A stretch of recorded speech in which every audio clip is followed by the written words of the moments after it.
الله نحمده ونستعينه ونستغفره ونؤمن به ونتوكل عليه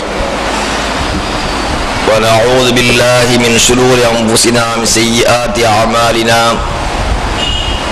من يهده الله فلا مضل له ومن يضلل فلا هادي له وأشهد أن لا إله إلا الله وحده لا شريك له وأشهد أن محمدا عبده ورسوله يا أيها الذين آمنوا اتقوا الله حق تقاته ولا تموتن إلا وأنتم مسلمون يا أيها الناس اتقوا ربكم الذي خلقكم من نفس واحدة وخلق منها زوجها بث منهما رجالا كثيرا ونساء واتقوا الله الذي تساءلون به والأرحام إن الله كان عليكم رقيبا اللهم صل على محمد وعلى آل محمد كما صليت على إبراهيم وعلى آل إبراهيم إنك حميد مجيد اللهم بارك على محمد وعلى آل محمد كما باركت على إبراهيم وعلى آل إبراهيم إنك حميد مجيد أما بعد فقد قال الله تعالى في القرآن العظيم أعوذ بالله من الشيطان الرجيم يا قوم استغفروا ربكم ثم توبوا إليه يرسل السماء عليكم مدرارا ويزدكم قوة إلى قوتكم ولا تتولوا مجرمين. அன்பிற்குரிய சகோதர சகோதரிகளே, இவ்வுலகில் வாழ்கின்ற நமக்கு எல்லா ஆண் பெண்களுக்கும் எல்லா உயிர்களுக்கும் மிக முக்கியமான தேவையாக இருப்பது தண்ணீர். தண்ணீர் அல்லாஹ்வுடைய மிகப்பெரிய அருளில் ஒரு அருளாகும். இந்த தண்ணீரை அல்லாஹ் ஜல்ல ஷானுஹு வ தஆலா அவன் விரும்புகிற போது விரும்பியவாறு அந்த மழையை இந்த உலகத்திற்கு இறக்கிறார். திருமறை குர்ஆனில் அல்லாஹ் தஆலா எந்த மனிதர்களாலும் கண்டுகொள்ள முடியாத கண்டுபிடிக்க முடியாத செய்திகள் என்று அவர் சொல்கின்ற 5 விஷயங்கள் இது ஒன்று. மழையை அல்லாஹ் எப்போது எங்கே இறக்குவான், எப்படி இறக்குவான் என்றெல்லாம் அல்லாஹ் மட்டுமே அறிந்து வைத்திருக்கிறார். எனவே இந்த மழை தண்ணீர் என்பது அல்லாஹ் மனிதனுக்கு வழங்கியிருக்கிறார் மிகப்பெரிய மாபெரும் அருள்கொடையாகும். தண்ணீர் இல்லை என்றால் மனிதர்களாகி நாம் படுகின்ற கஷ்டங்களும் சிரமங்களும் எந்த அளவுக்கு இருக்கிறது என்பதை நாம் ஒவ்வொருவரும் உணர்ந்திருக்கிறோம். வானத்தை படைத்த நாளிலிருந்து இந்த பூமியை உருவாக்கிய காலத்திலிருந்து மனிதனை எப்போதெல்லாம் இந்த உலகத்தில் வாழ வைத்தாரோ அந்த காலங்களில் எல்லாம் அல்லாஹ் தஆலா மனிதனுக்கு மழையை கொடுத்து கொண்டே இருக்கிறார். அல்லாஹ்வினால் கொடுக்க முடியாத அல்லது சில காலங்களில் அவனுக்கு சில சிரமங்கள் ஏற்பட்டு செய்ய முடியாத எந்த ஒரு காரியமே இல்லை. அல்லாஹ் ஒருவன் தான் எதை எப்போது எப்படி வேண்டுமானாலும் செய்கின்ற ஆற்றலுக்குரியவன். அவன் எதை கொடுத்தாலும் குறைவின்றி கொடுக்கின்ற அவருடைய ஆட்சி அதிகாரத்தில் கடுகளவு குறைந்து விடாத ஆட்சிக்குரியவன். அப்படிப்பட்ட அல்லாஹ் ஜல்ல ஷானுஹு வ தஆலா இந்த மழையை இறக்கி என்னவெல்லாம் செய்கின்றான் என்பதை திருமறை குர்ஆன்ல பல்வேறு பகுதிகளில் பல வகையான கோணங்களை சொல்லி காட்டிக் கொண்டிருக்கிறார். ஆக இந்த மழை காலத்திற்கேற்ப பருவத்திற்கேற்ப மனிதர்களுக்கு கிடைத்துக் கொண்டே இருக்கிற இந்த மழை சில காலங்களில் கிடைக்காமல் போவதை நாம் பார்க்கிறோம். சில ஏரியாக்களில் சில மக்களுக்கு அந்த பாக்கியம் அந்த மழை இல்லாமல் அவர்கள் மிகப்பெரிய அவதிக்கு உட்பட்டு போய் நாம் பார்க்கிறோம். இன்றைக்கெல்லாம் நீங்க செய்தித்தாள்களை தொடர்ந்து பார்த்தால் சில பகுதிகளிலே குடிநீர் எடுப்பதற்காக பல மைல்கள் கடந்து சென்று ஊற்றினை தண்ணீருக்கு மண்ணிலே ஊற்றி தோண்டி மண்ணை தண்ணீரை அள்ளி கொண்டு செல்கின்ற மிகப்பெரிய சிரமத்தை எல்லாம் இன்னைக்கு நாம் பார்க்கிறோம். சில பகுதி மக்களுக்கு தெரியவில்லை, இன்னும் சில பகுதிகளுக்கு தண்ணீர் கிடைக்காமல் மிகப்பெரிய சிரமத்திற்கு ஆளாயிருக்கிறார்கள். ஆக இப்படியெல்லாம் தண்ணீர் அங்குமிங்குமாக இப்படியெல்லாம் ஏற்படுகிறதே, அப்படியாக அல்லாஹ் தஆலா பாரபட்சம் செய்கிறானா? அவன் சிலருக்கு அதிகமாக சிலருக்கு குறைவாக, சிலருக்கு தேவைக்கும் சிலருக்கு தேவைக்கு அளவுக்கு மீறியாக கம்மி அப்படி எல்லாம் கொடுக்கலாமா என்றால் திருமறை குர்ஆன் நமக்கு சரியான ஒரு பாடத்தை அழகான ஒரு பாடத்தை நமக்கு தருகிறது. அல்லாஹ் ஜல்ல ஷானுஹு வ தஆலா திருமறை குர்ஆனை சொல்லி காட்டு சொன்னால் அவன் ஒரு சமூகத்திற்கு, ஒரு சமுதாயத்திற்கு, ஒரு மக்களுக்கு வழங்குகின்ற பாக்கியத்தை அல்லாஹ் ஒருபோதும் குறைப்பதில்லை. அல்லாஹ் வழங்கிய கண்ணியத்தை, உபகாரங்களை மாற்றுவதும் இல்லை. இன்னல்லாஹ லா யுகையிரு பிகௌமின் ஹத்தா யுகையிரு மா பிஅன்ஃபுஸிஹிம். ஆனால் யாருக்கு அல்லாஹ் எந்தெந்த பாக்கியம் வழங்குகிறானோ அந்த பாக்கியத்தை, உபகாரத்தை, கண்ணியத்தை பெற்றவர்கள் அந்த கண்ணியம், உபகாரம் யாரால் வந்திருக்கிறது என்று புரிந்து கொண்டு அதற்கேற்ப நடந்து கொள்ளாமல் மாற்றமாக நடந்துவிட்டால் அல்லாஹ் அவளை மாற்றிவிடுகிறான். அப்ப அல்லாஹ் வழங்குகிற அந்த அருள் கொடைகள்ல மிக முக்கியமான அருள் கொடையாகி இந்த தண்ணீர் நமக்கு கிடைக்காத போக்கு என்ன காரணம் என்று பார்த்தா நான் தான் காரணம். நாம் அல்லாஹ்வுக்கு செய்ய வேண்டிய, அல்லாஹ்வுக்கு ஆற்ற வேண்டிய கடமைகளை, வழக்கங்களை, செயல்பாடுகளை முறையாக நாம் செய்து வந்தோமானால் அல்லாஹ் ஒருபோது குறைக்கவே மாட்டான், மாற்ற மாட்டான், கண்ணியத்தை குறைக்க மாட்டான். ஏனென்றால் அல்லாஹ் ஜல்ல ஷானஹு வ தஆலா அவன் அதிகமாக நமக்கு தந்து கொண்டே இருப்பதற்கு சொல்லக்கூடிய வாக்கு என்ன? லஇன் ஷகர்தும் லஅஸீதன்னக்கும். நீங்கள் உங்களுக்கு கிடைத்திருக்கிற உபகாரங்களை, கண்ணியங்களை எண்ணி அதற்கேற்ப நன்றி நடந்து கொண்டீர்களானால் அஸீதன்னக்கும், நிச்சயமாக நமக்கு அதிகமாக கொடுப்பீர்களா. வலஇன் கஃபர்தும், ஆனால் நீங்கள் நன்றி கெட்டவர்களாக, நன்றி மறந்தவர்களாக இருப்பீர்களானால் என்னுடைய வேதனை, என்னுடைய சோதனை மிக கடுமையாக இருப்பேன் எச்சரிக்கை அல்லாஹ் சொல்கிறார். அப்ப அல்லாஹ் நமக்கு வழங்கி இருக்கிற பாக்கியங்கள், உபகாரங்கள் என்ன என்று தெரிந்து அதற்கேற்ப நடக்க ஆரம்பித்தால், அதற்கேற்ப வாழ்க்கையை மாற்றிக்கொண்டோமானால் அல்லாஹ் ஜல்ல ஷானஹு வ தஆலா ஒருபோதும் நமக்கு சிரமத்தை ஏற்படுத்த மாட்டார், நமக்கு கஷ்டங்களை தரமாட்டார். வாழ்க்கையில் நாம் பெற வேண்டிய எல்லா பாக்கியங்களையும் முறையாக, நிறைவாக அல்லாஹ் தந்து கொண்டே இருப்பார். ஆகவே நமக்கு ஏற்படுகிற சிரமங்கள் ஏற்படும் போதெல்லாம் மன சிந்தனை எப்படி அமைய வேண்டுமானால், ஏன் இங்கு சிரமம் வந்திருக்கிறது, நாம் செய்ய வேண்டிய கடமைகளில், நாம் செய்ய வேண்டிய செயல்பாடுகளில் குறைகள் என்ன இருக்கிறது என்பதை பார்த்து நாம் நம்மை பிரித்துக் கொண்டோமானால் அல்லாஹ் தஆலா முறையாக தருவான்.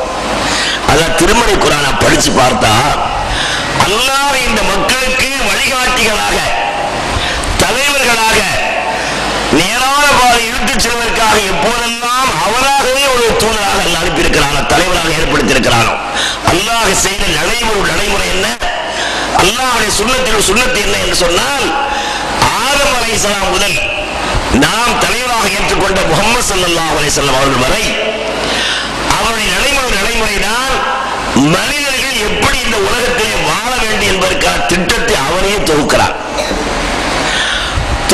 அவரே அல்லாஹ் இந்த உலகத்திற்கு தருகிறார். தருகிற போது நம்மில் ஒருவரை தேர்வு செய்து அவருக்கு சொல்லி அவரை சொல்ல செய்கிறார், அவரை வாழ்ந்து காட்டவும் செய்ய சொல்கிறார். ஆக அல்லாஹ்வுடைய தூதர்கள் இந்த சமூகத்திற்கு தலைவராக எல்லா காலத்தையும் இணைக்கப்பட்டிருக்கிறார்கள். அவங்களெல்லாம் சொன்ன பல்வேறு செய்தி எல்லாம் நினைவுபடுத்திக் கொண்டே இருக்கிறார். அந்த தொடரில் சூரத்துல் ஹூத் என்று சொல்லப்படக்கூடிய 11வது அத்தியாயம், அந்த அத்தியாயத்துடைய 52வது வசனத்தை அல்லாஹ் சொல்லி காட்டுறான். எப்படி சொல்றான்? யா கௌமி வ யா கௌமி, மக்களே, இஸ்தக்ஃபிரு ரப்பக்கும், நீங்கள் உங்களுடைய இறைவனிடத்திலே பாவ மன்னிப்பு தேடுங்கள். சும்ம தூபு இலைஹி, நீங்கள் பாவ மன்னிப்பு தேடும் போதெல்லாம் எது தவறு என்று தெரிந்து அதை விடுத்துவிட்டு அதை விட்டு நீங்க அல்லாஹ்விடத்திலே செல்லுங்கள். அப்படி சொன்னா என்ன கிடைக்கும்? நாம் சிந்திச்சு பார்க்க வேண்டிய விஷயம். நமக்கு அல்லாஹ் குர்ஆன்ல என்னவெல்லாம் சொல்றான், வெறும் வணக்க வழிபாடு சொல்லல, நம்முடைய வாழ்க்கைக்கு தேவையான எல்லா செய்திகளும் சொல்றான். அப்ப நீங்கள் உங்களுடைய இறைவனுக்கு பாவ மன்னிப்பு தேடுங்கள், நீங்கள் செய்கிற தவறை உணர்ந்து அதை திரும்பி வாருங்கள். அப்படி வந்தீர்களானால் யுர்சிலி ஸமா அலைக்கும் மித்ராரா, வானிலிருந்து உங்களுக்கு வர வேண்டிய அந்த மழை தொடராக பயனுள்ள மழையாக அல்லாஹ் அனுப்பிக்கொண்டே இருப்பான். அப்ப வானத்திலிருந்து வருகிற மழை நமக்கு தேவைக்கு தகுந்த மழையாக, அது ஒவ்வொரு காலத்திற்கும் பருவத்திற்கு ஏற்ப வர வேண்டிய மழையாக நாம் அந்த மழை நமக்கு வர வேண்டுமானால் அதற்கு அல்லாஹ் சொல்லக்கூடிய நிபந்தனை என்ன சொல்கிறான்? நாம் அல்லாஹ்விடத்தில் பாவ மன்னிப்பு தேட வேண்டும். நாம் என்ன தவறு செய்கிறோமோ தவறை திரும்பி உணர்ந்து அதை விட்டு விடுதலை பெற்று வர வேண்டும். இது முக்கியமான ஒரு ஷரத்து. நீங்க திருமறை குர்ஆன் படிச்சு பார்த்தீங்கன்னா இந்த உலகில் நம்ம பார்க்கிறோம், மனிதன் அல்ப வாழ்க்கை என்று சொல்லிக்கொண்டு, உறுதியான வயிற்று என்று சொல்லிக்கொண்டு இதற்காக படுகிற பாடும், இதற்காக செய்கிற முயற்சியும், கடுமையான முயற்சியும், கடுமையான சிரமம் நாம் படுகிறோம். ஆனால் இதற்காக போட்டி போட்டுக்கொண்டு முன்தூரை பார்க்கிறோம்.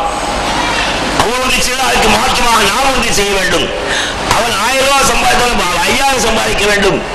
அவன் அவன் இப்படியெல்லாம் பதவி கிடைச்சா அந்த பதவிக்கு நமக்கு பதவி கிடைக்க வேண்டும். அவனை தோற்கடிக்க வேண்டும், ஜெயிக்க வேண்டும். இப்படியெல்லாம் போட்டி போட்டுக் கொண்டு ஒருவர் வேகமாக முந்தி சென்று கொண்டு போய் பார்க்கிறோம். ஆனால் அல்லாஹ் என்ன சொல்ல தெரியுமா? சாரியோ இலா மக்ஃபிரத்தின் மிர் ரப்பிக்கும், நீங்கள் போட்டி போட வேண்டிய, ஒருவரை ஒருவர் முந்தி செல்ல வேண்டிய விஷயம் என்னவென்றால், உங்களை படைத்து பாதுகாத்தவர்கள் நாய் அல்லாஹ் இருக்கிறானே, அவரிடத்தில் மன்னிப்பு கிடைப்பதற்காக நீங்கள் போட்டி போடுங்கள். அந்த மன்னிப்பு கிடைக்கிறதுக்காக நாம் போட்டி போடுற போட்டி என்ன கிடைக்கும்? ஜன்னா, அதற்கு பரிசு சொர்க்கம் கிடைக்கும். எப்படிப்பட்ட சொர்க்கம்?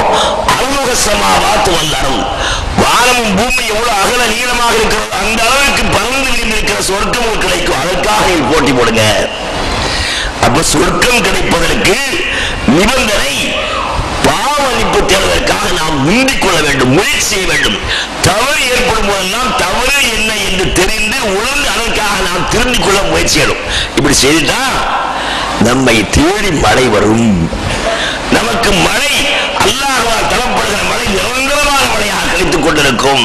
ஆக இன்றைக்கு பாவங்கள் மலிந்து விட்டதை பார்க்கிறோம். பாவம் செய்கிற யாரும் அந்த பாவம் என்று நினைப்பதே இல்லை. ஒரு தவறை செய்கிறவர்கள் அந்த தவறுதான் என்று தெரிந்து கொள்வதற்கு ஆசைப்படுவதில்லை.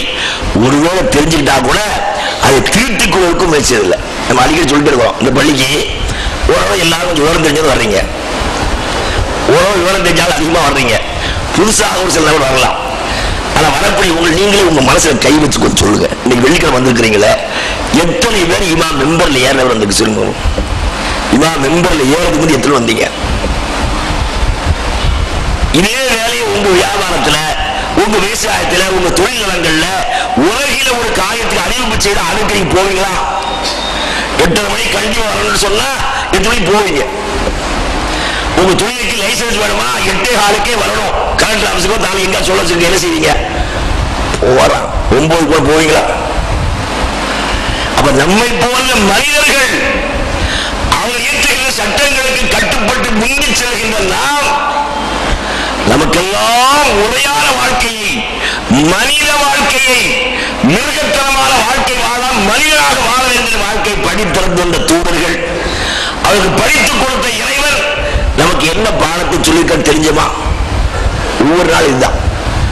மெம்பர்ல ஏறின பிறகு ஒரு கூட்டம் வந்துகிட்டே இருக்கிற யாருக்கு உபரமானவர்கள். அப்ப தவற உணர்ந்தமா? அப்ப தவறு என்று உணராத சமூகத்திற்கு அல்லாஹ்வுடைய பாக்கியம், அல்லாஹ்வுடைய அருள்கொடைகள் கிடைக்காது என்பதை அல்லாஹ் ஜல்ல ஷானஹு வ தஆலா திருமறை குர்ஆன் சொல்லி காட்டுறான். ஆக நமக்கு தலைவராக வந்தவர்கள் நபிமார்கள். நபிமார்கள் பாடம் கற்ற சஹாபாக்களை வாழ்க்கையை படிச்சு பாருங்க. இந்த உலகத்தில் முறையான தலைமை, உண்மையான தலைமை, போலிகள் தலை அல்ல, போலி தலைமைகள் அல்ல, முறையான உண்மையான தலைவராக வழிநடத்தினார்களே, அப்படிப்பட்ட நம்முடைய தலைவர் முஹம்மது ஸல்லல்லாஹு அலைஹி வஸல்லம் அவர்கள். அவர் உருவாக்கிய சஹாபாக்களை வாழ்க்கையை எடுத்து படித்து பாருங்கள். குர்ஆனை படிப்பதை போல சஹாபாக்களை வாழ்க்கையை படித்து பார்த்தால்தான் அவர்கள் எந்த அளவிற்கு அல்லாஹ்வுடைய மார்க்கத்தை, ரசூலுடைய வழியை பின்பற்றினார்கள் என்று நாம் தெரிந்து கொள்ளலாம்.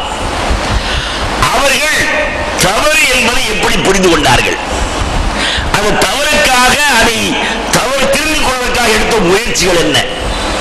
இந்த சமுதாயத்தில் மிகச்சிறந்த சமுதாயம், சிறந்தவர்கள் அல்லாஹ்வுடைய தூதருக்கு பிறகு மிகச் சிறந்தவர்கள் யார்? அபூபக்கர் சித்திக் எல்லாரும் சொல்லுவோம். இந்த சமூகத்தில் அல்லாஹ்வுடைய தூதருக்கு பிறகு ஒரு சிறந்த மனிதர் யார்? அபூபக்கர் சித்திக் ரலியல்லாஹு தஆலா. அவருக்கு அடுத்து யார்? உமர் ரலியல்லாஹு என்று நாம் எல்லாரும் சொல்லுவோம். அவங்க எப்படி பாடம் படிச்சாங்க என்பதை கொஞ்சம் பாருங்க.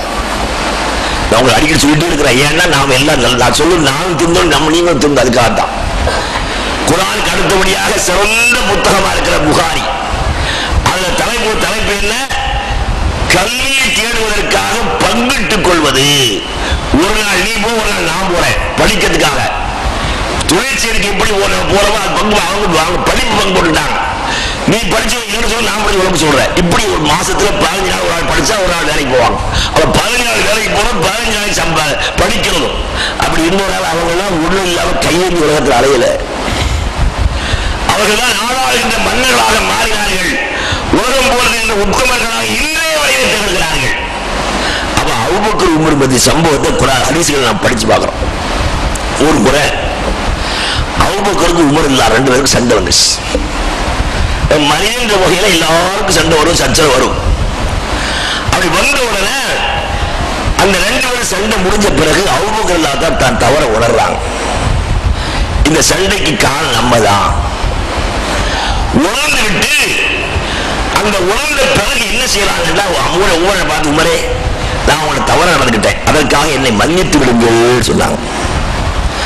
மனிதர்களை பார்த்தீங்கன்னா ஆத்திரமா இருக்கக்கூடிய அந்த ஆத்திர கோலத்துல எதையாவது சொல்லுவாங்க, செய்வாங்க. நம்ம எல்லாரும் அனுபவிக்கிறோம். ஆத்திரக்காரன் புத்து பெற்று தமிழ் பழமொழி சொல்லுவாங்க. அந்த ஆத்திரம் வரும்போது என்ன செய்யறோம், எப்படி பேசுறோம், தெரியாம பேசுவாங்க, தெரியாம செய்வாங்க. இது எல்லாரும் விதிகள், இது யாரும் விதிவிலக்கா இல்ல. உமர் இல்லாவிட்டால தவற தெரிந்து வருந்தி மன்னிப்பு கேட்ட அபூபக்கர் அவருடைய மன்னிப்பை மன்னிக்க மாட்டேன்னு சொல்லிவிட்டார்கள். எல்லாம் கவனிச்சு பாருங்க. நம்ம சர்வசாதாரண சண்டை போடுறோம், யாருமே சண்டை போட்டு கவலைப்படுறதே இல்லை. யாரையும் அடிச்சிருவோம், யாரை திட்டிடுவோம். திட்டுற பிறகு அடிச்ச பிறகு ஏன் அடிச்சு ஏன் திட்டு கவலையே இருக்காது. மட்டுமில்லை, ஏங்க அவனை அடிச்சிய, அவனை அடிக்கணுங்க, அடி வாங்க வேண்டியாதுங்க. அவன் என்னங்க இப்படி திட்டிட்டீங்க, நான் திட்ட குறையுங்க, எப்படி திட்டு தெரியுமா, அவனை இப்படி சொல்லுவானே தவிர திட்டி விட்டதற்காக வருந்துவதோ மன்னிப்பு உள்ள இருக்காது. ஆனா அபூபக்கர் இல்லாததால மன்னிப்பு கேட்டாங்க. மன்னிப்பு கேட்டோட மன்னிக்க மாட்டேன்ட்டாரு, கடமை நீங்க போச்சுல. ஆனா அபூபக்கர் மனசு நிம்மதி இல்லை.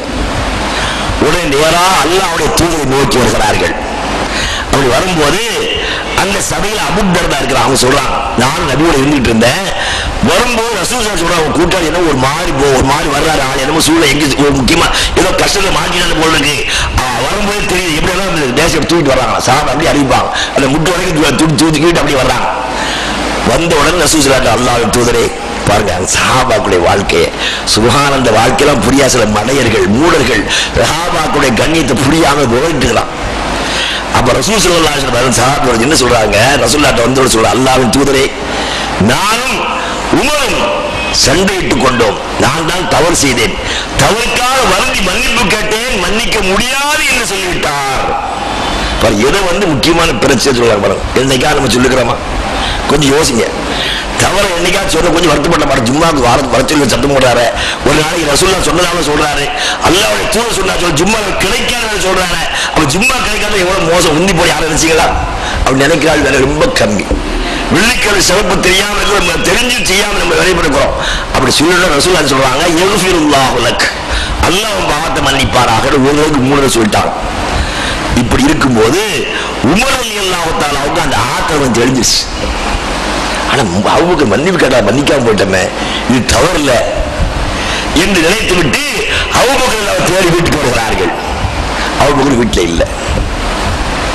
அப்ப அவங்க தெரியும், இவர் வீட்டில் இல்லைன்னா எங்க இருப்பார். நம்ம சொல்லுவோம்ல, இவர் இல்லை எங்க இருப்பார் தெரியுமா, இவர் இந்த இடத்துல இருப்பார். நம்ம ஆளுக்கு அடையாளம் வச்சிருப்போம். அவர் வீட்டில் கேட்டு வச்சிருப்போம், இங்க இல்லைன்னா அங்கே இருப்பாரு என்று ஒரு ஆளை பத்தி எல்லாம் தெரிஞ்சு வச்சிருப்போம். அது மாதிரி ரசூல் ஸல்லல்லாஹு அலைஹி வஸல்லம் சஹாபாக்கள் தெரிஞ்சு வச்சாங்க. அப்ப உமர் என்ன செய்யறாங்க, இங்க இல்லையா வரோம், அவங்க ரசூலுல்லாஹ் இருப்பாங்க வர்றாங்க. உமரை பார்த்த உடனே ரசூல் ஸல்லல்லாஹு முகம் அப்படி ஒரு மாற்றம் வருது. கோபத்துல முகம் ஒரு மாதிரியா பார்க்கறதுக்கு நம்ம கடுகடுப்பாராங்க. முகத்துல கடுகடுப்பை பார்த்த உடனே அபூபக்கர் தான் மண்டி இட்டுக் கொண்டு, அல்லாஹ்வின் தூதரே நான் தான் தவறு செய்தேன், சுப்ஹானல்லாஹ், நான் தான் அநியாயம் செய்தேன், குற்றம் செய்தவன் நான், எனவே நீங்க அவரை கோபப்பட்டாதீங்க, என்ன தண்டீங்க, சுப்ஹானல்லாஹ். எந்த உடல் பாருங்க, தவறு செய்துவிட்டு தவறுக்காக வருந்தி மன்னிப்பும் கேட்டு மன்னிப்பு கிடைக்கவில்லை என்று ஆத்திரம் வராமல், நான் மன்னிப்பு கேட்டு கேட்கவில்லை என்று அவர் மீது ஆத்திரப்படாமல் அவரால் தேடி வருகிற போது மீண்டும் தன்னைத்தான் வருத்தப்படுகிறார். நான் தவறு செய்துவிட்டே அல்லாஹ்வுடைய தூதரே இருக்கிறான். ரசூல் அதெல்லாம் கண்டுக்கலாம். என்ன கேட்டாங்க, இந்த அபூபக்கர் யார் தெரியுமா, நீங்கள் எல்லாம் நான் அல்லாஹ்வுடைய தூதர் என்று சொன்னபோது என்னை பொய்ப்படுத்தீர்கள், எனக்கு பல வகையான தூதர்களை கொடுத்தீர்கள், அவர் என்னை தூதர் ஏற்றுக்கொண்டார், அவர் தன்னுடைய பொருளையும் இப்படிப்பட்டவரையா நீங்கள் தொல்லை கொடுக்கிறீர்கள் என்றார்கள். இந்த செய்திக்கு பிறகு அல்லாஹ்வுடைய தூதர் பாடம் படிச்ச எந்த ஒரு சஹாபியும் அபூபக்கருக்கு சிரமம் கொடுக்கிறதே இல்லை. ஆனா இதே கோலத்தை இன்னொரு செஞ்சு பாருங்க. ஹதீஸை படிக்கணும், பாடம் பெறணும், பாவனையும் தேடணும், பாவங்களை விட்டு விடுபடணும். இது முக்கியமான விஷயம். பாவம் என்னன்னு நமக்கு தெரியணும், தெரிஞ்ச பிறகு பாவத்தை விடுபட வேண்டும். இது ரெண்டு முக்கியமான விஷயம். நம்ம தவறு நிறைய பேர் தெரிவதில்லை, தெரிஞ்சவங்களை பல பேர் அது விடுபடுறதும் இல்லை. அப்படி எப்படி மழை கிடைக்கும், எப்படி அல்லாஹ்வுடைய அருள் நமக்கு கிடைக்கும்? அதே அபூபக்கர் பாருங்க, ஒரு தடவை ஒரு இடத்துல நின்று எடுக்கிறாங்க. அப்படி நின்று கொண்டிருக்கிற போது அந்த இடத்துல பிலால், சுஹைப், சல்மான் ரலியல்லாஹு அன்ஹு 3 பேர் பேசிக்கிட்டு இருக்கிறாங்க. இவங்க சஹாபாக்களே கொஞ்சம் ஏழைகள், அடிமைகளாக இருந்து விடுவிக்கப்பட்டவர்கள், அதுக்காக பல கஷ்டப்பட்டிருக்காங்க, ரொம்ப சிரமப்பட்டவங்க. அவங்க 3 பேரும் பேசிக்கிட்டே இருக்கிற போது அபூபக்கர் நிற்கிறாங்க. அந்த வழியா அபூ சுஃபியான் போறார். அபூ சுஃபியான் பிற்காலத்தில் இஸ்லாமுக்கு வந்துட்டாங்க. ஆனா அந்த நேரத்தில் இஸ்லாமுக்கு வரல. இவங்க பேசிக்கிட்டே இருந்தவங்க அவர் போன பார்த்த உடனே பேச்சு எப்படி மாறுதுண்டா, அல்லாஹ்வுடைய விரோதியா இவனையெல்லாம் அல்லாஹ் விட்டு வச்சிருக்கிறாங்க, இவரையெல்லாம் போட்டு கொல்லக்கூடாதா என்று அவங்க வேதனை வெளிப்படுத்துறாங்க. என்ன காரணம், அந்த அளவுக்கு அந்த குறைசி காவிர்கள் மிகப்பெரிய தொல்லை கொடுத்தாங்க. அவர் தொல்லை கொடுக்கும் போதெல்லாம் இவர் அவரோட முக்கியமான ஆளா இருந்தும் அதற்காக எந்த முயற்சி எடுக்கல, அதுக்காக தடுக்கிறது முயற்சி முக்கிய தலைவராக இருந்தார். அந்த வேதனையில இப்படி சொல்றாங்க. ஒரு ஆளை பார்த்தோம், நம்ம இப்படி தானே பேசிட்டு இருப்போம், நம்ம பிடிக்காத வச்சுக்க வர்றான் அதுக்கு அப்படி சொல்லுவோம் பாருங்க. அப்ப யாரையாவது சொல்லி அவரை திட்டுவோம். இது மனிதனுடைய உணர்வு சபம், இந்த சபம் எல்லாத்தையும் இருக்குது. அப்ப அவரை பார்த்தோன்னு என்ன சொல்றாரு, இவரெல்லாம் அல்லாஹ்வுடைய விரோதி, இவர் அல்லாஹ் விட்டு வச்சிருக்காங்க, அல்லாஹ் இவரை கொல்ல வேண்டாமா என்று சொல்கிறார்கள். இதை கேட்டு அபூபக்கர் நல்ல கவனிங்க, என்ன சொல்லல, என்னடா அயோக்கியத்தெல்லாம் பேசுறீங்க, என்ன முட்டத்தனம், அவ்வளவு ஒண்ணுமே சொல்லல. அவர் யாரு, குறைஷி காவலை தலைவர் போகிறார், அவரை பார்த்து பேசுகிறீர்களே சொன்னாங்க. வேற ஒண்ணுமே சொல்லல. என்ன சொன்னாங்க, குறைஷி காவல் தலைவர் அவர் போன பார்த்து இப்படி சொல்றீங்களே, சொல்லலாமா என்று சொல்றாங்க. அவங்க மறுத்து, என்னங்க உங்களுக்கு என்ன தெரியும், நாங்க பேச சொல்லுவோம், நம்ம அப்படித்தான் சொல்லுவோம். யாரும் பேசிட்டு திட்டு வச்சுங்க, என்ன நீ யாரும் திட்டுறதுக்கு, இவன் உடனே திட்டத்தை செய்வேன், இப்படி பேசிக்குவோம். ஆனா அவங்க இவர் இப்படி சொன்னதுக்கு ஒண்ணும் வார்த்தையெல்லாம் வித்தியாசமா சொல்லல. குறைஷி காவல் தலைவர் போற அவரை பார்த்து பேசி என்னப்பா சரிதானா என்று சொன்னாங்க. அவங்களும் மறுத்து ஒன்றுமே சொல்லவில்லை. ஆனால் அபூபக்கர் அந்த உள்ளத்தில் இது ஒரு வகையான ஊசலாட்டத்தை ஏற்படுத்தியது, ஒரு வகையான சஞ்சலத்தை ஏற்படுத்தியது. அந்த சஞ்சலத்தை ஏன் ஏற்படுத்தல ஹதீஸ்ல இல்ல, காரணம் பல இருக்கலாம். நம்ம யோசிச்சு பார்த்தா அந்த அடிமைகள் எல்லாம் உரிமை விடத்துக்காக போராத நிறைய செலவழிச்சு வாங்கினால முக்கியமான அபூபக்கர் எல்லாரும் பிலாலுக்கெல்லாம் பணம் கொடுத்து சுஹைப் அவங்களுக்கு உரிமை விடத்துக்காக வேண்டி அவங்க காசு 50 ரூபா 100 ரூபா கேட்பான், 1000 கேட்பான், பரவாயில்லைன்னு கொடுத்து விடுவாங்க. அப்படிப்பட்ட ஒரு முக்கியமான ஆள் அபூபக்கர். அப்ப அடிமைகளை உள்ளி விட்டதுனால நாம் இந்த வார்த்தை சொன்னதுனால உள்ளத்துக்கு ஏதாவது சஞ்சலம் வந்திருக்குமோ. நம்ம சாதாரண டீ வாங்கி கொடுத்தா கூட, ஒரு டீ வாங்கி கொடுத்த போற அவசரத்துக்கு நம்ம அங்க போகும்போது சராத்துல வச்சுங்க, அல்ல பதில் சொல்லாம வச்சுங்க, இந்த பேர் டீ வாங்கி கொடுத்த 10 கூட சொல்ல மாட்டாங்க. இது நம்ம ஒரு சின்ன டீ வாங்கி கொடுத்ததுக்கு எவ்வளவு உதவி செய்ய தெரியுமா, நம்ம கண்டுக்காம இருக்கலாம், இப்படிலாம் பேசுவோம். அது மனித உணர்வு. அப்ப அவங்க உள்ளத்தில் வந்திருக்கலாம், நாம இவங்களெல்லாம் அடிமை உரிமை விட்டோம், நம்ம ஏதாவது நினைச்சிருப்பாங்களோ என்று வந்த உடனே அவங்க சமாதானம் சொல்லிக்கல, நம்ம என்ன பெரிய தவறா பண்ணோம். நீங்க பாத்தீங்கன்னா, நீ அனுபவத்துல பாருங்க, நம்ம ஆட்கள் நிறைய பேர் யாரையா கூப்பிடா சும்மா பேசி இவ்வளவு போறேன் அங்க வா, அப்படி கூப்பிடும் போதே இவ்வளவு போறேன் இங்க வாங்க கூப்பிடுறது, இப்படி சர்வம் பழகி வச்சுக்காங்க. அப்ப தவ திட்டித்தான் கூப்பிட பழக்க வச்சுக்காங்க. அல்லாஹ் இதெல்லாம் குர்ஆன்ல கண்டிக்கலாம், இப்படி செய்தாங்க. அப்ப இந்த பாடத்தை படிச்சதுனால அவங்க நேர ரசூலுல்லாஹ் தேடி வராங்க. அல்லாஹ்வின் தூதரே, இப்படி 3 பேர் பேசிக் கொண்டிருந்தார்கள். அந்த வழியாக அபூ சுஃபியான் போகும்போது அவங்க இந்த வார்த்தை சொன்னாங்க, அதற்காக நான் இப்படி சொல்லிவிட்டேன், சரிதானான்னு கேட்கலாம். பாத்தீங்களா? அப்ப தவறா சரியா என்ற விளக்கத்தை அல்லாஹ்வுடைய தூதரை கேட்பதும், அவர்கள் சரி என்றால் அதற்காக திருப்தி அடைவதும், தவறு என்றால் பரிகாரம் தேவையும் பழக்கமாக கொண்டிருந்தார்கள். ஸல்லல்லாஹு அலைஹி வஸல்லம் பாருங்க, அபூபக்கர் யார் அங்கே சொன்னாங்க, நீங்கள் எல்லாம் என்னை பொய்ப்படுத்திய போல் இவர் உண்மைப்படுத்தினார், நீங்கள் எல்லாம் என்னை தொல்லை கொடுத்து மிரட்டிய போது பொருளாதாரத்தை கொடுத்து உதவினார், அவரையா தொல்லை கொடுத்தீர்கள், அல்லாஹ் மன்னிப்பான் சொன்னவங்க.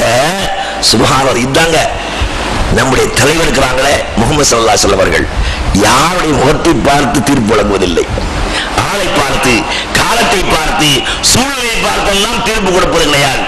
அல்லாஹ்வுடைய மார்க்கத்தை அல்லாஹ்வுக்காக சொன்னார்கள். அப்ப அங்க சொன்ன ரசூலா என்ன கேட்கலாம் தெரியுமா? அபூபக்கரே, நீங்கள் சொன்ன இந்த வார்த்தையினால் அவர்களை நீங்கள் தொல்லைப்படுத்தியிருந்த அவருடைய மனதில் வெறுப்பை ஏற்படுத்தியிருந்தால் நீங்கள் அல்லாஹ்வை ஏற்படை செய்து விட்டீர்கள். என்ன சொல்லுவாங்க? சொன்ன வார்த்தை ரசூலா அதான் பரவாயில்லைங்க, ரசூலா சொல்லல. நீங்க எவ்வளவு பண்ணாங்க, நீங்க தான் பெரிய தியாகியாச்சு, போங்க போங்க என்றுதான் சொல்லல. என்ன சொல்றாங்க? நீங்கள் சொன்ன வார்த்தையால் அவருடைய உள்ளத்தில் வெறுப்பு ஏற்பட்டிருக்குமானால் நீங்கள் அல்லாஹ்வையே வெறுப்படை செய்து விட்டீர்கள். அப்ப உறுதியாக சொல்லல, நிபந்தனையோடு சொல்றாங்க. அவன் உள்ளத்துல வருத்தம் வந்திருந்தா நீங்க அவங்க வருத்தப்படுத்தல, அல்லாஹ்வையே வருத்தப்படுத்தி விட்டீர்கள். உடனே அவங்க ஒரு காலத்துல வீட்டுக்கு போவார், நேரம் வர்றாங்க. அவங்க எங்க பேசிக்கிட்டு அதே இடத்துக்கு வர்றாங்க. அவங்க நிற்கிறாங்க. நண்பர்களே, சகோதரர்களே, உங்களுக்கு நான் சொன்ன வார்த்தையில் ஏதாவது மனதை வருத்தத்திற்கு மன்னித்துக் கொள்ளுங்க அல்லாஹ்வுக்காக. அவங்க யக்ஃபிருல்லாஹு லக்கும், அல்லாஹ் உங்களை மன்னிப்பானாக என்று சொன்ன பிறகுதான் வீட்டுக்கு செல்கிறார்கள். இதுதாங்க சஹாபாக்களுடைய வாழ்க்கைய பண்பு. இன்றைக்கு வேதனைக்குரிய விஷயம் சீதாங்க. இப்ப திறந்து பாருங்க, நீங்களா கேட்டே இருப்பீங்க, எங்க பார்த்தாலும் இப்ப ஒரே தேர்தல். அம்மாவுடைய கையை பலப்படுத்துங்கள், ஐயாவுடைய கலத்தை பயன்படுத்துங்கள், அண்ணனுடைய கலத்தை பயன்படுத்துங்கள், இதுதான் பேச்சுப்போம். அம்மா ஐயா பெத்த தாய் கூட அம்மா சொல்ல மாட்டான். சில அயோக்கிய பேரு பாபோ இரு சொல்லப்படுறான். ஆனா இவங்க அம்மா சில மலையவ தெய்வங்கிறான். ஆனா கடவுளுக்குரிய அந்தஸ்து என்ன? நேற்று வரை இவள் யார், என்ன செய்து கொண்டிருந்தார்கள் வரலாறே தெரியும் தமிழ்நாட்டில். அப்படிப்பட்ட ஒரு பெண்ணை இன்றைக்கு தாய் என்றும் தந்தை என்னுடைய அம்மா என்றெல்லாம் கேவலம் தௌஹீதை சொல்ல வந்தவரும் சென்று விட்டார்கள். அம்மாவுடைய கருத்தை பலப்படுத்த போறாங்களாம். இதுக்கு பலப்படுவீங்க? அம்மாவுடைய கருத்தை பலப்படுத்தினால் என்ன கிடைக்க போகிறது? அப்ப இந்த சமூகத்துல இதே ஆழ்க்க இந்த ஏகத்துவம் சொல்ல வந்தாங்களே, இவருடைய பிரச்சாரம் ஆரம்பிக்கும் போது ஹதீஸ்ல புகாரி ஒரு ஹதீஸ், கிஸ்ரா நாட்டுடைய மன்னன் அவன் மரணமடைந்த பிறகு அவருடைய மன்னனுடைய மகளை அவங்க ஆசையா ஆக்குறாங்க. வாசி அடிப்படையில் இந்த செய்தியை ரசூல் கேள்விப்பட சொல்றாங்க, எந்த ஒரு சமூகம் ஒரு ஜமா ஒரு அமைப்பினர் தங்களுடைய தலைமையாக ஒரு பெண்ணை பொறுப்பாக்கலாம் வெற்றி பெற மாட்டார்கள், நிச்சயமாகலாம். அப்ப இந்த செய்தியெல்லாம் சமூகத்துக்கு எடுத்து சொன்ன ஒரு சமூகத்துடைய தலைவர் ஏகத்துவாதிகள் இன்றைக்கு பிரச்சாரத்தையும் இறங்கியிருக்கிறாங்க. யார? அம்மாவுடைய கருத்தை பலப்படுத்துவதற்கு. இன்னும் ஒரு பக்கம் பார்த்தீங்கன்னா அவங்க அம்மா இன்னும் கூட கலைஞர் கருத்தை பலப்படுத்த போறோம். இவங்கெல்லாம் என்ன கேவலம் கேட்டீங்கன்னா, நீங்களாம் பாருங்க, இன்னைக்கு பேஸ்புக் அதெல்லாம் வந்துட்டு இருக்குது. இந்த அமைப்புகளை சார்ந்தவர்கள் என்ன சொன்னாங்க தெரியுமா? முஸ்லீம்களுக்காக நாங்கள் பாடுபட போகிறோம், ஒரு மண்ணாங்கட்டி செய்ய போறது இல்லை. நான் பலரும் சொல்லிட்டேன். நீங்க நல்லா யோசிச்சு பாருங்க. இந்த நாம தமிழ்நாட்டில் இன்றைக்கு இருக்க அமைப்பெல்லாம் சொல்ல விரும்பல, அவ்வளவு அமைப்பு இருக்கு. அந்த அமைப்புகள் சில அமைப்புகள் நாங்கள் முஸ்லீம்களுக்காக பாடுபட போகிற என்ன பேர் இருந்தாலும் பரவாயில்லை என்று சொன்னார்கள். அப்படி வந்தவங்களுக்கு நேர மாற்றம். முஸ்லீமை எதிர்த்து காவிரிக்கு நான் ஓட்டு போட சொல்லுவேன், காவிரி கருத்தை பலப்படுத்த வேண்டி இப்ப பிரச்சாரம் பண்ணலாம். அப்ப நடக்காது. ஏன் நடக்கல? இவர்கள் தவறு என்றால் என்ன என்று தெரிந்து கொள்ளவில்லை, நன்மை என்று தீமை என்ன என்று தெரிந்து கொள்ளவில்லை. நன்மை நினைக்க அளவு குர்ஆனை படித்திருந்தால், ஹதீஸை படித்திருந்தால் தவறை தெரிந்து திருத்திடுவாங்க. என்ன ஆச்சு? முஸ்லிம்கார பாடுவாங்க. இந்து மக்கள்கிட்ட போய் ஒரு பெண்ணு நெத்தியில பொட்டு வைக்கிறான். இவன் முஸ்லீமா? கேடு கட்டவன். இவங்க சமுதாயத்துக்கு நல்ல செய்ய போகிறான், முஸ்லீம்களுக்கு நல்ல சூழலை உருவாக்க போகிறான். அந்த பொட்டு வைக்கும் போது ஸல்லல்லாஹு அலைஹி வஸல்லம் அந்நியப்படி கையை தொட்டதே இல்லை. அவளுக்கு உடன்படிக்கை செய்வது போது கூட ஆண்களை பிடித்து உடன்படிக்கை செய்வது போல பெண்களை பிடித்து செய்வதில்லை. விஷயத்தை மட்டும் சொல்லுவாங்க. இன்றைக்கு சமூகத்தில் இவங்களெல்லாம் சமுதாயத்திற்கு தலைவராக வரப்படாது, சமூக மக்களுக்கு வாழ்வைக்க போகிறார்கள். அப்ப இவங்க அல்ப உலக வாழ்க்கைக்கான குறைந்தபட்சம் எங்க மார்க்கத்தில் அப்படி இல்லை. பொட்டு வைக்கிறது கிடையாது, ஆரத்தில் கிடையாது, ஆரத்தை எடுத்து வரவேற்றாங்க பொம்பளைகள். அவங்க என்ன தெரியும்? அப்ப குறைந்த இவங்க இஸ்லாம் சொல்லுவாங்க. அப்ப அல்ப ஆசைக்காக இந்த உலகத்தை ஏதோ ஒரு பதவி கிடைக்கிறதற்காக மார்க்கத்தை அளவு வைக்கிற கையவர்களாக மாறிவிட்டார்கள் முஸ்லீம்கள். அவ தவறு என்ன என்று தெரிந்தால் அல்லவா திரும்புவான். அவர் தெரிந்து கொள்வதும் இல்லை, தெரிந்து கொண்டாலும் நியாயப்படுத்த இந்த உலகத்தில் இப்படித்தான் செய்தாகணும். அப்ப இந்த உலகத்துக்கு மட்டுமே வாழ போற. அப்ப இந்த உலகத்திற்காக இப்படி செய்வதாக இருந்தால் நாளைக்கு என்ன செய்வ? முஸ்லிம்களுக்கு ஏற்பட்ட பிரச்சனைக்கு பொறுப்பேற்பியா? அப்ப இவ்வளவு பெரிய சமுதாயம் இருக்குது, அந்த சமுதாயம் இதில் எப்படி பிசினஸ் செய்ய முடியும்? அப்படிதான் மாறுவான். ஆகிய முஸ்லிம்கள் யார் என்று புரிந்து கொண்டு இன்றைக்கு அருமையான களம், ஒரு பயிற்சி எடுக்க வேண்டிய களம். தேர்தல் பிரச்சனை அழகா செய்யலாம். உங்களுக்கெல்லாம் நீங்க பாருங்க, நீங்க படிச்ச இந்த தேர்தல் பத்தி, இந்த இன்னைக்கு அரசியல் கட்சியை பத்தி அலசலாம். அவர் எல்லாரும் ஒத்துக்கிட்டான், எல்லாம் நாங்க அயோக்கிய பயன்தான், கொஞ்சம் கூடுதல் குறை இருக்குதான். அப்ப தமிழக மக்கள் யார் தெரியுமா இந்த அரசியல் முடிவுக்கு வராங்க? ஒருவருடைய குற்றத்தை ஒரு முறை செய்வாங்க, பாப்பா மறந்துடுவான். அதனாலதான் நேற்றுரை ஊழல் மிகப்பெரிய பொய்ச்சாலை என்று திட்டியும் இன்னைக்கு அவர் ஓட்டு போடுகிறான். அவன் ஊழல் ஆட்சி எதிர்த்து போராடுன்னு சொன்னவங்க இன்னைக்கு அவங்க கூட சேர்ந்து கை கொடுத்து இருக்கிறான். அப்ப காலம் என்ன, இவனவன் ஒண்ணு, அவன் 2 கோடி 1 கோடி வாங்கியிருப்பான், அது 50 லட்சம் வாங்கியிருப்பான். ஆக இந்த வகையில் பார்த்தால் ஊழல்கள்ல எல்லாம் மூடி போய் நாசப்படுவன. ஆனா முஸ்லீம்கள்ல தெளிவான சிந்தனை வந்தவங்க என்ன சொன்னாங்க? சாக்கடை அரசியல். அது அவங்களே சொல்லுவான், சாக்கடை அரசியல் தான். அப்ப சாக்கடை அரசியல் இருக்கக்கூடிய நீ எப்படி சப்போர்ட் பண்ற? நீ அழகா பேசப்பா, உங்களுக்காக நாங்கள் உழைப்போம். ஏன் தெரியுமா? உங்களை திருப்தி வருவதற்கல்ல, எங்களை படைத்த ஆண்டவன் இருக்கிறான், அவன் நன்மை செய்ய சொல்லுகிறான், மக்களுக்கு நல்ல செய்ய சொல்லுகிறான், அவனுக்காக நாங்கள் நல்ல செய்வோம். நாங்கள் நேர்மையாக உழைப்போம், மக்களுடைய பொருளாதார கேடு சொல்லி திங்க மாட்டோம், உங்களுக்காக நாங்கள் பாடுபடுவோம் என்று நீங்கள் பாருங்க, எங்க வாழ்க்கையை பாருங்க, நாங்கள் ஒழுங்காக உங்களுக்கு பாடுபட்டு இருந்தால் எங்கள் ஓட்டு போடுங்க சொல்லி ஓட்டு போக முடியாதா? படைத்தவை சொல்லுகிற சந்தர்ப்பம். இந்த உலகத்தில் உங்களை எல்லாம் படைச்சவையா, என்னெல்லாம் படைச்சவையாரு எங்களை நம்பாதி மனிதர்கள் எல்லாம் பெரிதாக நினைக்காதீர்கள். அதனாலதான் உங்களுடைய காசுகள் சுரண்டி இன்னைக்கு பிள்ளை தின்னுட்டு இருக்கிறான். ஒவ்வொருத்தருடைய உள்ள ஒவ்வொரு எம்பி எம்எல்ஏ அவங்கள கணக்கு பார்த்தா இந்த இந்தியாவை பல தலைமுறைக்கு சும்மரிச்சு அவங்க அவ்வளவு காசு எடுத்துட்டான், கோடி கோடியா எடுத்துட்டான். அப்ப இப்படிப்பட்ட அயோக்கியர்களுக்கு ஓட்டு கேட்டு வீடியாக தெரிய சில யார் நம்முடைய முஸ்லீம்கள் ஏகத்துவாதிகள், பெரிய பெரிய வேதனா ஏகத்துவாதிகள். குரானை சொல்லும், குரானை மக்களுக்கு சொல்ல வந்த இவர்கள் சேர்ந்து இப்படி ஆகிட்டா. என்ன இதுக்கு நல்ல காரணம்? தவறு என்றால் என்ன என்பதை குரான் அரிசி விளங்குறது இல்லை. அல்லாஹ் தவறு என்றானா, அல்லாஹ் தூர் தவறு சொன்னார்களா, அது தவறுதான், ஒருபோது அது சரி இருக்கவே செய்யாது. இதுதான் முஸ்லிம்களுடைய கொள்கை. அப்ப அல்லாஹ்வுடைய தூதர் 23 ஆண்டுகால அரசியல் சொல்லித் தரலையா? மிக சிறந்த அரசியல், உன்னதமான அரசியல், சமூகத்தை எப்படி வாழ வைக்க வேண்டிய இந்த அருமையான பாடத்தை நம்ம தந்திருக்கிறார்கள். ஆகிய அருமை சகோதரிகளே சகோதரிகளே, நாம் நம்மை வழிநடத்துகின்ற தலைவர்கள் யார், அவருக்கு என்ன தகுதி இருக்க வேண்டும் என்ற பாடத்தை எல்லாம் படிங்க. ஆக தயவு செய்து கொஞ்சம் குரானை போட்டுங்க, ஹதீஸை போட்டுங்க, அப்பதான் முஸ்லீமா இருக்க முடியும். எல்லாரும் உறுதியா இருக்கணும். நாம் என்ன செய்யக்கூடிய செயல்கள் அல்லாஹ்வால் ஏற்றுக்கொள்ளப்பட வேண்டும். அதுக்கு மாற்றமா இருந்தால் மன்னிக்கணும். அந்த பாவனை கேட்க உடனே வந்து நாம பாவனை கேட்க ஆரம்பிச்சுட்டா நூறு சொல்லக்கூடிய விஷயத்தை அல்லாஹ் குர்ஆன் சொல்லி காட்டுறான்.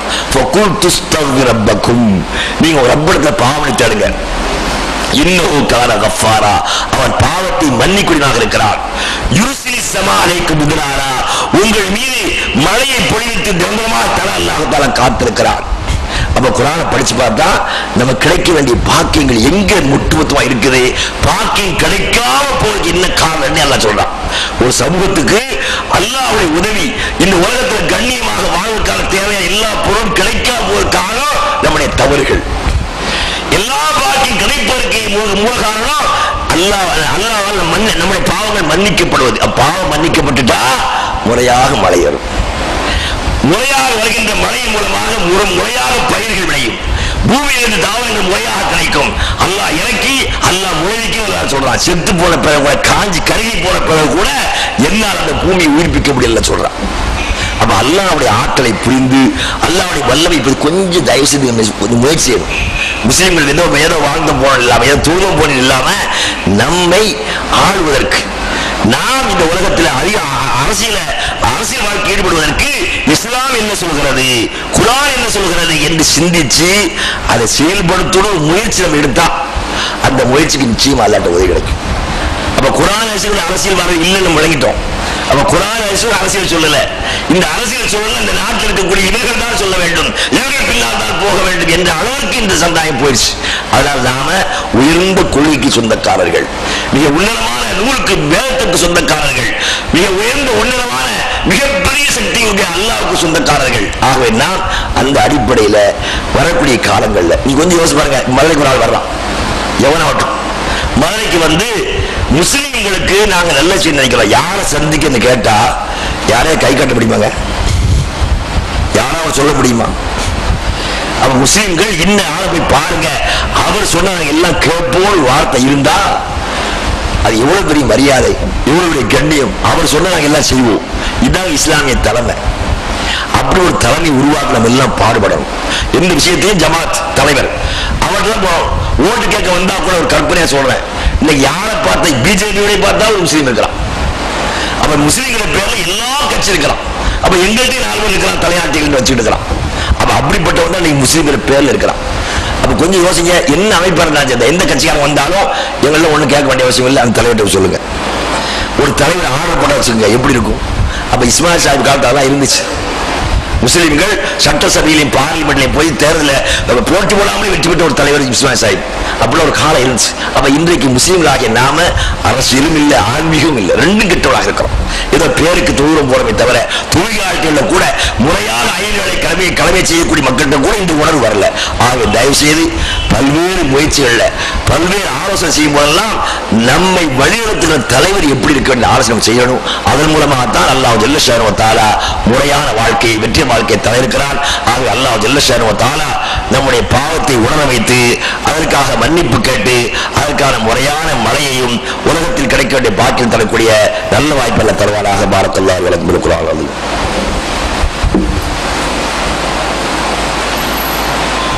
அல்ஹம்துலில்லாஹி ரப்பில் ஆலமீன் வஸ்ஸலாத்து வஸ்ஸலாமு அலா சய்யிதில் முர்ஸலீன் முஹம்மதின் வ அலா ஆலிஹி வ ஸஹ்பிஹி அஜ்மஈன். அருமை சகோதரர்களே, நபி ஸல்லல்லாஹு அலைஹி வஸல்லம் வாழ்க்கையில என்ன பிரச்சனை ஏற்பட்டாலும் அதற்கெல்லாம் தீர்வாக அல்லாஹ்விடத்தில் கையேந்துவதும், அந்த கையேந்துவதற்கு முக்கியமான ஒரு சாதனமாக தொழுகையும் பயன்படுத்திக் கொண்டார்கள். அந்த அடிப்படையில் சென்ற வாரம் நாம மலை தொழுகை ஒரு அறிவிப்பு செய்தோம். ஞாயிற்றுக்கிழமை 7 மணிக்கு இன்ஷா அல்லாஹ் மலை நடத்துவோம். நம்ம அறிவிப்பு செய்ய தெரிஞ்சோ தெரியாமலோ சில தௌஹீத் சகோதரர்கள் வால் போஸ்ட்ல அடிச்சு நிறைய ஒட்டிக்கிறாங்க, மலத்தோடு நடக்கணும். ஆகவே அவன் தெரிஞ்சுதான் தெரியாது பரவாயில்லை, மழை நமக்கு கிடைக்க வேண்டும்.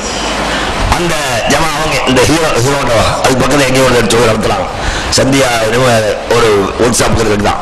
அங்கே இன்ஷா அல்லாஹ் நாளைக்கு மறுபடியும் ஞாயிற்றுக்கிழமை 7:30 மணிக்கு தொழில் நடத்துவதாக வாய்ப்பு எடுத்துக்கிறாங்க. அதனால் நாம அதில் கலந்து கொண்டு நாம ஒருவேளை நாம தனியாக செய்வோம், அதெல்லாம் கிடையாது. இஸ்லாத்தை பொறுத்த வரைக்கும் அவன் என்ன அப்படியே நடக்குது. அங்கே ஒருத்தர் போட்டி போட்டா இங்கே ஒருத்தர் போட்டி போடலாம். அவன் கேட்கறான், என்னையா பாபர் மசீத் விஷயத்துக்காக வேண்டி நீங்க ஒரு பக்கம் நிக்கிறீ, அவங்க நீங்க 2 பேர் யாரு?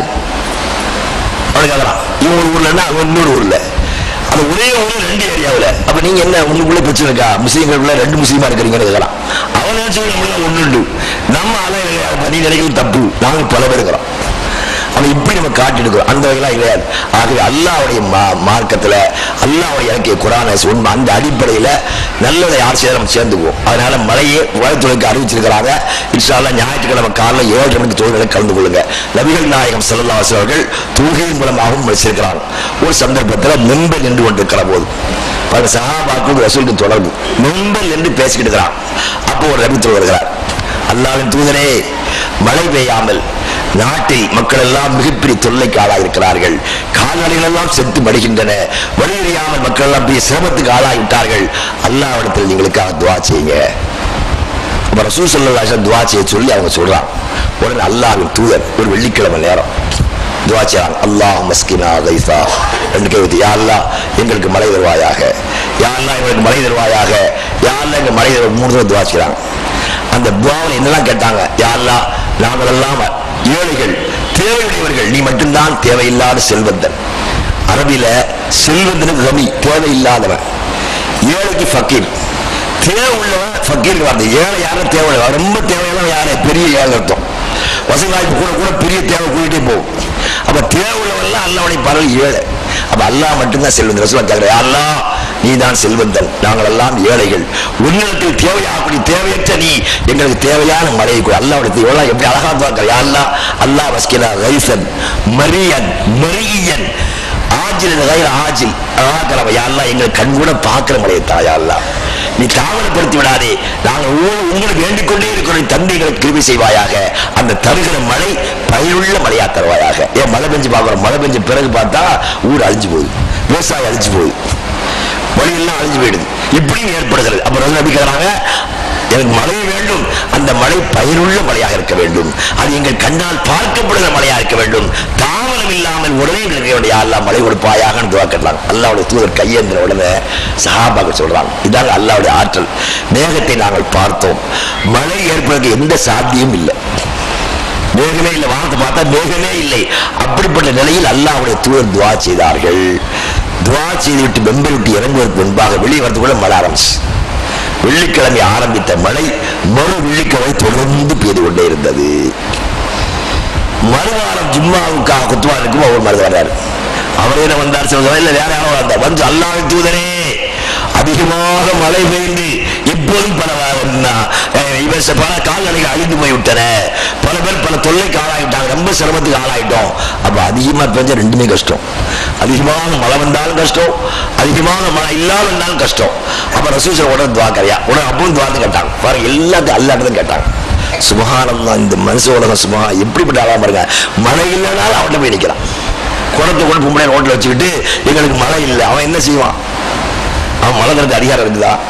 மழை கொடுக்க முடியுமா? அப்ப அந்த புத்தியே மனுஷன் உண்டாக்கல. இந்த தலைவர்கள் சேர்ந்து நிற்கிறான். போங்க போங்க போராடுங்க. எங்கடா போராடுறது? நீதி என்ன என்று தெரியாது, நீதியை தேடி போராடலாம். அவன் கொள்ளை அடிச்சு கொண்டிருக்கான், கொள்ளைக்காரன் போய் எனக்கு ஆத்தாள் கேட்கறான். அவன் திருட்டு போய் கொள்ளைக்காரன் நீ நேர்மையை தெரியாது அயோக்கியர்கிட்ட போய் நீதி கிடைக்குமாங்க? அப்ப நீதி, நேர்மை, ஒழுக்கம், பண்பு என்னெல்லாம் சொல்லிக் கொடுத்த ஒருவர் தலைவராக இருந்தால் இது நடக்கும். ஆகவே நாம் எல்லாரும் பாவத்துக்காக மருந்து துவாக்களுங்க. இன்னைக்கு கூட கொஞ்சம் உட்கார்ந்து துவா செய்யுங்க. யா அல்லாஹ், நான் இன்னும் தவறுலாம் செய்திருக்கிறேன், தவறை மன்னித்துக் கொள்வாயாக, இனிமேல் தவறை செய்ய மாட்டேன் என்று உறுதி எடுத்துக்கோங்க. அந்த தவறுல ஒரு தவறு என்னது? ஜும்மாவுக்கு இமாம் மெம்பர்ல ஏறின பேர் வர்ற தவறு. நீ புரிஞ்சுக்க, மெம்பர்ல ஏறின பேர் வர்ற தவறு. யா அல்லாஹ், இந்த தவறை நான் செய்ய மாட்டேன், இந்த தவறு விட்டா திருந்திடுவேன், இது ஒழுங்கா நடப்பு என்றும் பாவமளிக்க. பாவமளிக்க இதெல்லாம் தப்பு, அதெல்லாம் மருந்து துவா கேட்கணும். இப்படி துவா கேட்க ஆரம்பிச்சால் என்னன்னா நமக்கு தர வேண்டிய மழையை ஒழுங்காக அல்ல தருகிறார். ஆகவே எல்லோரும் அல்ல, யா அல்லாஹ் எங்களுக்கு பிரயோஜனமான மழையை தந்தல்வாயாக. யா அல்லாஹ், எல்லா சந்தர்ப்பத்திலும் நாங்கள் ஒரு அடிமைகள், உன்னையே தேவையாகக்கூடியவர்கள். நீ தருகிற மழைதான் எங்களுக்கு உண்மையான அருள். ஆகவே பாக்கியமுள்ள மழையை, எங்களுடைய கண்ணால் பார்க்கப்படுகிற மழையை தந்தல்வாயாக. நாயனே ரப்பனா ஆத்தினா ஃபித் துன்யா என்று துவா செய்யுங்க. இன்ஷா அல்லாஹ் நாம துவா செய்தோம், அல்லாஹ் தரல ஒரு சரத்து கிடையாது. நம்ம கேட்கணும். நம்ம அடிமைகள், அவன் விரும்பினா தருவான், அல்லது இன்னைக்கு நானும் தருவான், பிறந்துருவான். அந்த சமூகம் தொழு வச்ச பிறகும் மழை வரணும்னு வச்சுக்க, இன்ஷா அல்லாஹ் இன்னொரு வாரம் தொழுவோம், இன்னொரு வாரம் தொழுவோம். ஏன்னா துவாவை பொறுத்த வரைக்கும் கேட்டுட்டே இருக்கணும். ரசூலுல்லாஹ் சொன்னாங்க, கேட்டு விட்டுறாதீங்க, அவசரப்படாதீங்க, தொடர்ந்து கேட்டுக்கொண்டே இருங்கள். ஆக இன்றைக்கும் அல்லாஹ் மழை தரலாம், நாளைக்கும் தரலாம், ஒரு மாதம் தரலாம். ஆக அல்லாஹ் தரவில்லை என்று சொன்னால் நம்ம கேட்டுக்கொண்டே இருப்போம். ஆனால் இந்த வாரம் தொழுவுங்க, இன்ஷா அல்லாஹ் மழை கிடைக்காம இன்னொரு வாரம் அறிவிச்சலாம், இன்ஷா அல்லாஹ் தொழுவோம்.